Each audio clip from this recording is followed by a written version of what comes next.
हमारी हो छत्तीसगढ़ी लोकगीत लोक संगीत देखे और सुने पर हमारे चैनल लकी स्टूडियो सलोनी ला सब्सक्राइब करो, वीडियो ला लाइक करो, शेयर करो। धन्यवाद।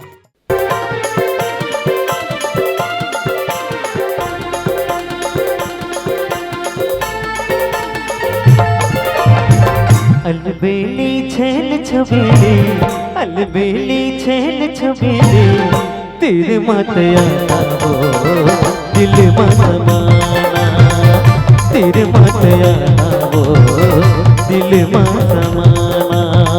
मैंने मोहना हंस तेरा ला, मैंने मोहना हंस तेरा ला, तेरे मातया दिल माना, तेरे मातया दिल माना।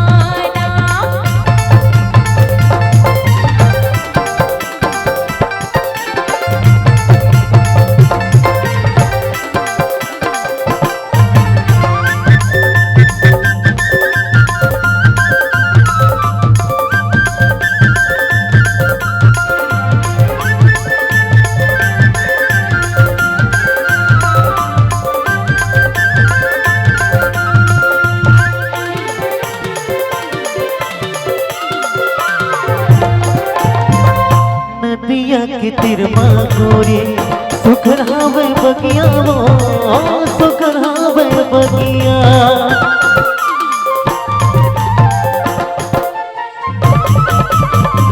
जिंदगी ला बनाबो बढ़िया, खाव खावो गिरिया वो खाव खावो गिरिया। तोर खोपा के गजरम तोरी मोला ते सजाना वो मोला ते सजाना। मैंने मोहना हंस तेरा ला, मैंने मोहना हंस तेरा ला, तेरे मातया दिल माना, तेरे मातया दिल माना।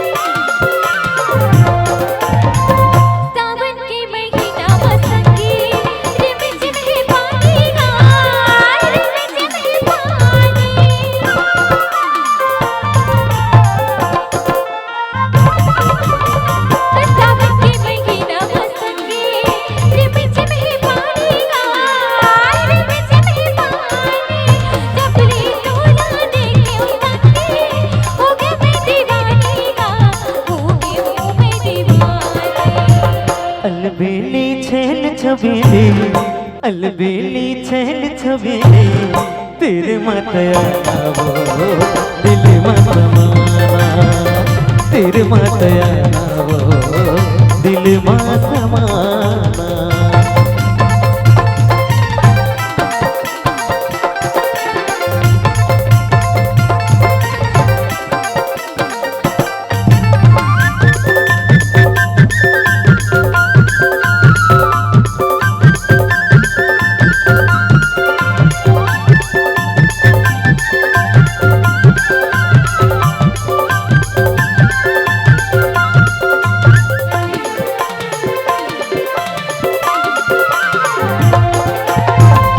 डोली लेके आऊं मैं हाँ, दुल्हन बनाऊं वो दुल्हन बनाऊं।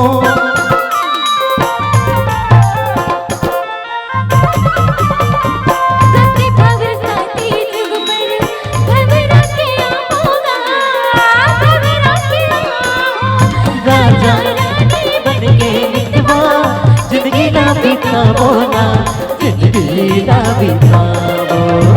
अलबेली छेल छबेली, मैंने मोहना हंस तेरा ला, तेरे मातया वो दिल माना, तेरे मातया दिल माना। हाँ तेरे मातया वो दिल माना, तेरे मातया दिल माना। हाँ तेरे मातया આવો દિલમાં સમાના તીર માટે આવો દિલમાં સમાના તીર માટે આવો